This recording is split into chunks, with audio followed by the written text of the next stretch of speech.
Now, from time to time, people are brought in to a room, and their attention is directed to a screen-like device somewhere. Now, on the screen, and here is a screen-like device, there might be any number of things to see. But you'll notice in this scene, I don't know if you can see it here, here's somebody sitting on a ledge. He's drawn this with sort of a breakaway room.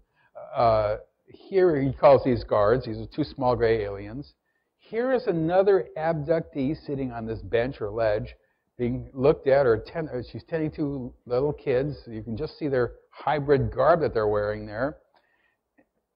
Abductees do not wear clothes. You can always tell an abductee in the picture by the one who's not wearing clothes. And here he is, and then there's a screen. Now, what do people see on the screen?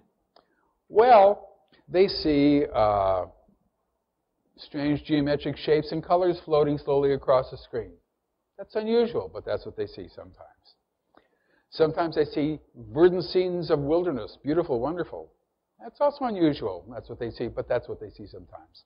Sometimes they see normal, everyday scenes of human life. And now we're going to jump right to the end here. And people will say, I'm seeing, like, and I think I wrote about this in the thread, I'm seeing a picnic.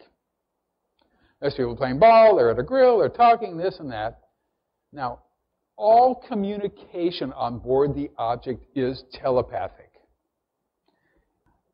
In their mind's ear, they'll hear, at a picnic, let's just say, can you tell the difference between us and you? And they'll look at the screen and they'll say, no.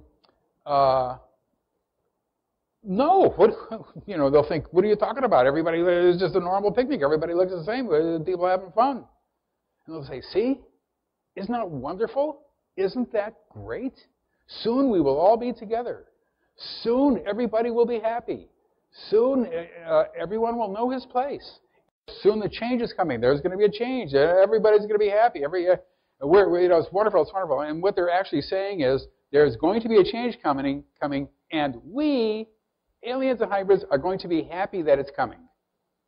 You, we don't particularly care about, but we think it's wonderful. It's terrific. It's going to be wonderful.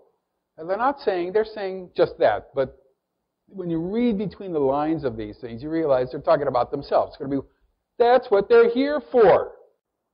Now, you hear something like that once, and what you do is you put it on the back burner, you wait for confirmation from other people who are not aware of this testimony, and if it's never confirmed again, it's not evidence because you're looking for patterns. But after you hear it a number of times in similar ways, then you begin to think, wait a second, something is happening here. As we move forward, here is another screen. Now, this is sort of interactive. This is actually a woman. I just said all abductees don't have any clothes on, and here's an exception. She said she was wearing her nightgown. Almost certainly not. But who might argue? So she's brought before a council. These are symbols or something on the council. And up here is an alien. I hope you can see that in the back. Being chased by a group of angry humans. And her job is to, in some way, put her hands here or with her mind or something like that, placing her hands here in appropriate, symbols. Yeah, to save. She's got to maneuver the UFO that she's on over the alien here to save him so he'll go up into it from the humans. And she said, well, I don't know how to do that. I can't do that. And then she realized, she said, well, wait a second. Maybe I can. Maybe I can do that. Oh, yeah, I remember that. And she starts putting her hands here. And then you can see she can see it's sort of moving, whatever the image she's looking at, over this alien. There's obviously no alien with a group of humans chasing him there. And they say, oh, that's good. Thank you, that's good. Very, very good. You did a good job. And they just take her away, and that's that. Now, the point here is that this is not very much different than playing with an object that has lights on it when you're a kid. And I began to understand that all this play, that stuff that I was looking at, tons of play accounts, all had to do with training of the abductee to perform tasks, mentally or physically or whatever it was. And as an adult, they're still doing it. And in Secret Life, I called it testing. We didn't know what it was. I thought they were testing reflexes, testing this, testing how much you knew, whatever they were testing. Now I would change that word. I would call it training. This is all part of a training procedure. Okay, next. Now, sometimes we see hybrids who are older.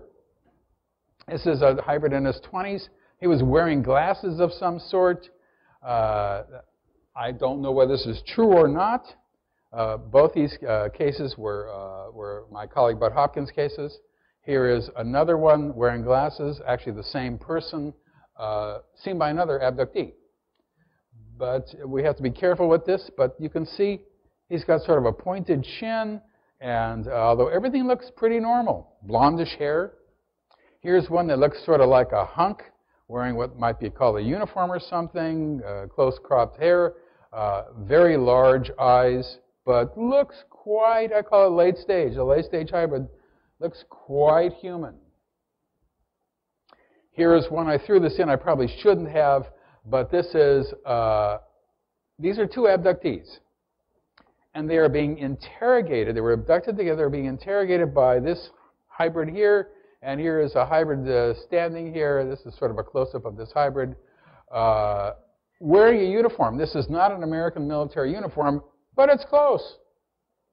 Here's a middle stage hybrid. Now, he's got this sort of one-piece thing on. He's got this pointed chin, very wispy hair. This is the abductee. She is not wearing anything, although she thought she was, but later on confirmed she wasn't. This is actually, this thing he's pointing at on a screen is a road map. These are blocks. These are streets and so forth. These are houses, whatever it is.